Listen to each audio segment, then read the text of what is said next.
Well, we are Mad Agnes. This is Adrian Jones, Margot Hennebach, and my name is Mark Saunders. We say what we do is folk music, which is a very a broad umbrella, and this is obviously a folk art exhibit. And what I've loved hearing about folk art, and I think it's the same way as with folk music, it's kind of a fuzzy line in between.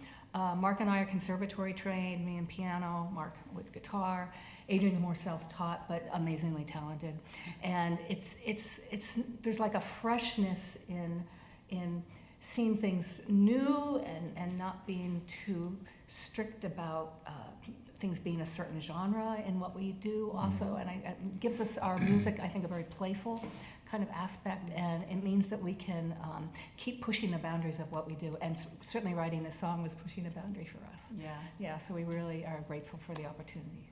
The exhibit made it very easy. Yeah. It was very inspiring. When I saw the Plum Tavern sign, I just knew that had to be made into a place, and these people in these portraits had to be made into real people. We had to commemorate them somehow and bring them together as sort of icons for how America started and has been developed. And they all had a part of it. We all raise a glass to Sarah. We raise a glass to the plum. Hello, I am Sarah. Welcome to the plum. My parents built it, but I have filled it with the seekers and the travelers, the founders and philosophers, each one with a story that I hope you'll hear. All hail the thirsty, cheerful pioneers. Oh, raise a glass to Sarah. Here's to your American dream. On the long road to a better life, we all raise a glass to Sarah. We raise a glass to the plum. Out of the rubble of Napoleonic wars, I, Frank Peters, by trade a tailor, left the Netherlands for my chances on the sea, to cut and stitch a fitting destiny, and leave a greater measure for my family to be. Oh, raise a glass to Peters. Here's to your American dream. On the long road to a better life, we all raise a glass to Peters. We raise a glass to the plum. I am the captain of the cope ship Lancaster, bound from Liverpool.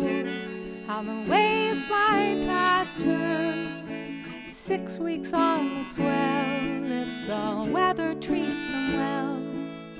Each name on the manifest a sad and fond farewell, and each one with a dream of America to tell. Oh, raise a glass to the captain. Here's to your American dream. On the long road to a better life, we all raise a glass to the captain. We raise a glass to the plum.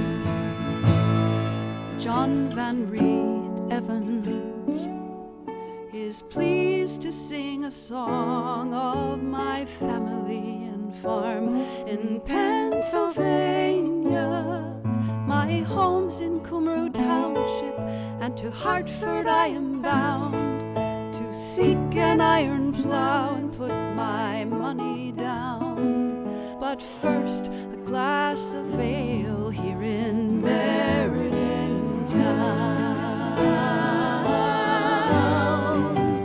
We all raise a glass to Evans, we raise a glass to the Plum. They call me Isaac, but my name is Ajani, and when I'm dreaming, my village comes to me. They're tearing me from Kaya, and I make her run and hide. When Sarah comes out to wake me, and all my worlds collide, the freedom in this land to all does not apply. But Sarah brings me ale, and there is kindness in her eyes. So I raise this glass to Sarah. Here's to our American dream. It's a long road to a better life.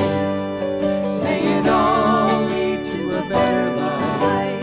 As we raise a glass to Sarah, to the captain. Let's raise a glass to the Plum.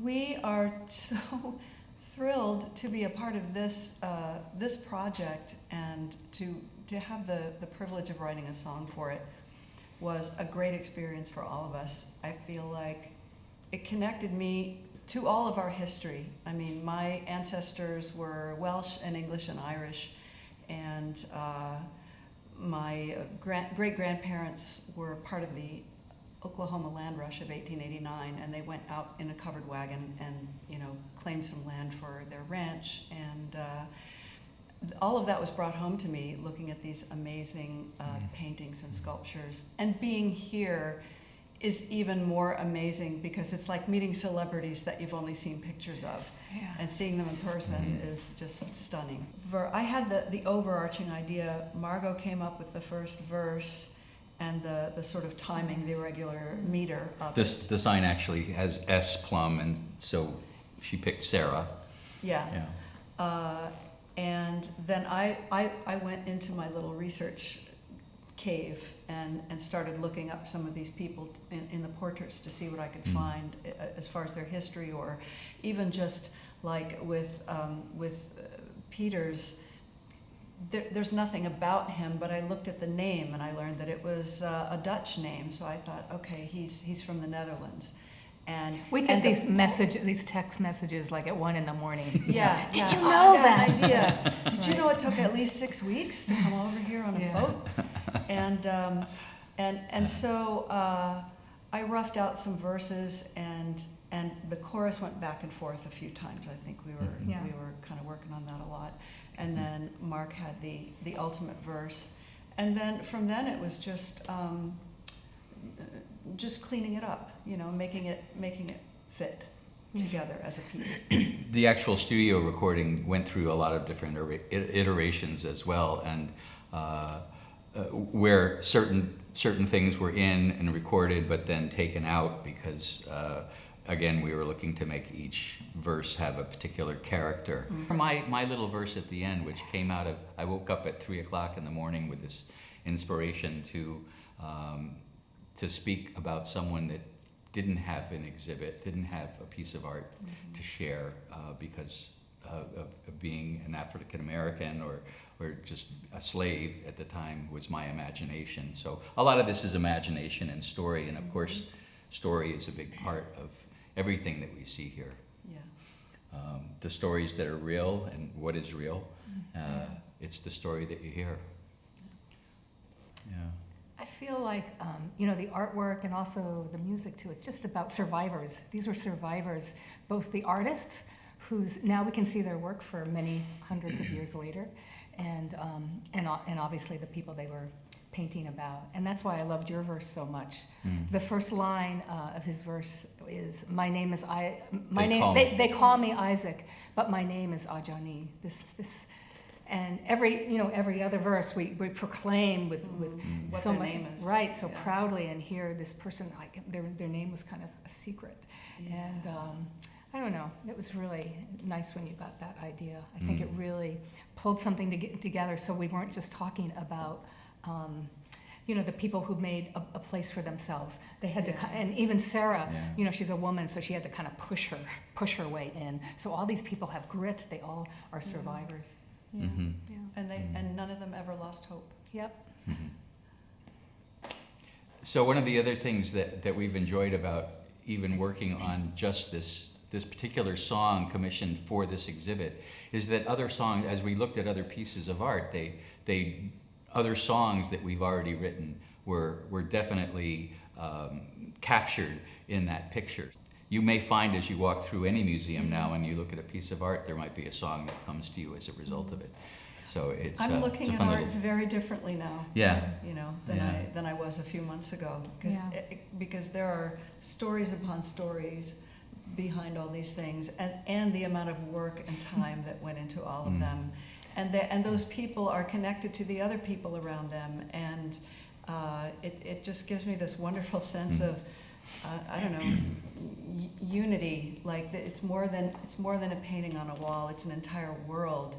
And if you contemplate it for a while, and if you apply other forms of art to it, like music or writing or whatever you do, it makes it that much bigger and that much more significant, I think.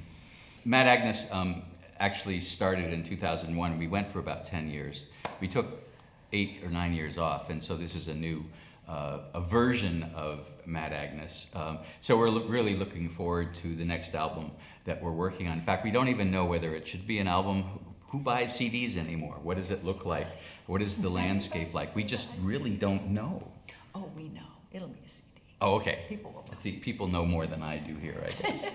But it's just always a treat to do music with these two lovely writers and actually to be married to one of them. Who's that? Oh, yeah.